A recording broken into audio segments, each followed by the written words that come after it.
Hey guys, how's it going? Tess back again with episode number 48 of the Pack Only Road to Glory, and we are closing in on that Division 1 title. We thought we were going to get it in the previous episode, and we just had it taken away from us at the last minute. So this is an absolute thriller of an episode, so do be sure to watch it in its entirety. But we do have enough coins to try and pick up a player in a gold premium pack to help us push and win that title, but we only pull Radu, and we actually get 2 silver players out of the 3 gold players in a premium gold pack, which is disappointing, but one of them is a 4-1-2-1-2 Jake Livermore, so hopefully he will at least sell for a little bit more than discard value. And of course we picked up a couple of contracts. It will be very, very handy. The large morale card will sell, and also the 3-5-2 formation card will sell as well. And we will of course make the Eventus badge our current badge, because that is what we do when we get kits and badges and stadiums. But we are very, very close to the title, coming into this one just 1 point away from the Division 1 title. We needed a win in the last one. We needed just 2 points to get the title, and we only managed to pull a draw with those 2 late goals from Celta Juniors, and unfortunately we weren't able to secure the title in that episode. But we're going into this one with the 4-4-2 Serie A base side, because of course we used 4-2-3-1 previously, and Chu Young Park did very, very well, scoring us a lot of goals. But we come up against a very, very good side here. It's basically a La Liga side, but he's got a Juan Mata and a Santi Cazorla and a Fernando Torres thrown in there for good measure, because they are of course very, very good Spanish players. But we take a great lead here early on in the 8th minute. Cuadro Asamoah really setting himself up well with that first touch engine there. Sometimes it really lets you down, but this time it was just perfect. It bobbles up beautifully for him to smack first time, or second time rather, after the first touch, with his left foot into that bottom corner. But it was just a couple of minutes later he brought it back in weird circumstances. I was trying to head that back home, and my defender left it, let it bounce 2 times, turned, and then tried to backheel it to my goalkeeper, which completely threw me out.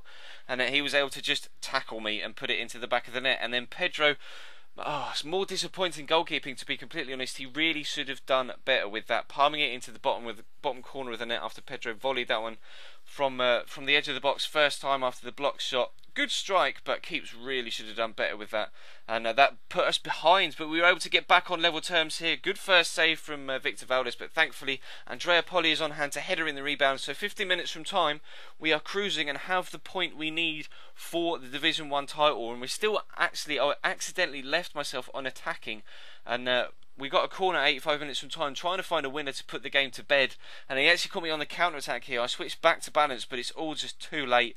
I've got 1 defender back, he's got 4 attackers on me, breaking from the corner, and unfortunately he is able to pick up a winner there in the 87th minute. So it's all going to go down to the final day.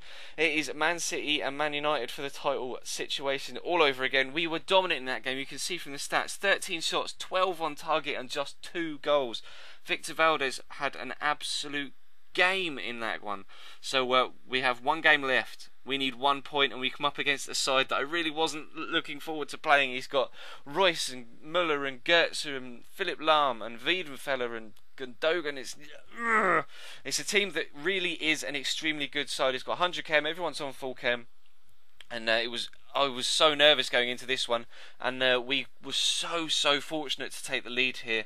Really, the physics engine just had an absolute calamitous moment where I can't even describe what happened there. Players just fell over left, right and centre. Fortunately, Marco De Vaio was able to break free and finish it, and then I was trying to get Zudzak back on his left foot there with the fake shot. Does manage to do so and pop it into the back of the net to give us a 2-goal advantage in the 45th minute. But of course, we have previously in the recent games had a 2-goal advantage and let it slip, and then just after half time he was going to be able to pull one back. The defender just wouldn't lock onto that ball, De Chegli, and then Goetze races into behind to bring it back to 2-1 in the 52nd minute. I said to myself out loud, Ches, not again, not again.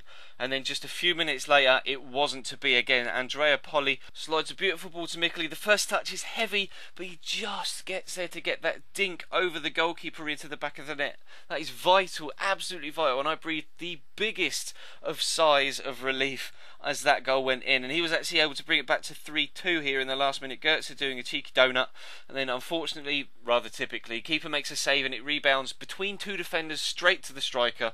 Puts it into the back of the net. But we do get the win. We are champions for a 2nd time of Division 1, and that is absolutely crucial because we needed the coin boost, we needed that extra pack, and I'm just absolutely delighted to have been able to win the Division 1 title for a second time. Obviously, we are maybe in competition with Zerka in his series. He's recently kind of moved the focus away from this series with his obviously involvement in the Hub series with Footwiz and his YouTube career mode series. So hopefully we now have 2 titles each. I believe he may have a third, but maybe we can catch him up and get ourselves back on level terms with when it comes to trophies, etc. before the end of FIFA 13. We head into FIFA 14, but we get our free pack, and in it we get Jardel, or he is the main striker, or the main player rather. He is a centre back, so not too pleased with that. But we do get a transferred Josie Altidore. It's of course the Sunderland version. Now I did check in, I put him to the trade pile, and I did check afterwards. He does only sell for about 1,000 coins, unfortunately, but still,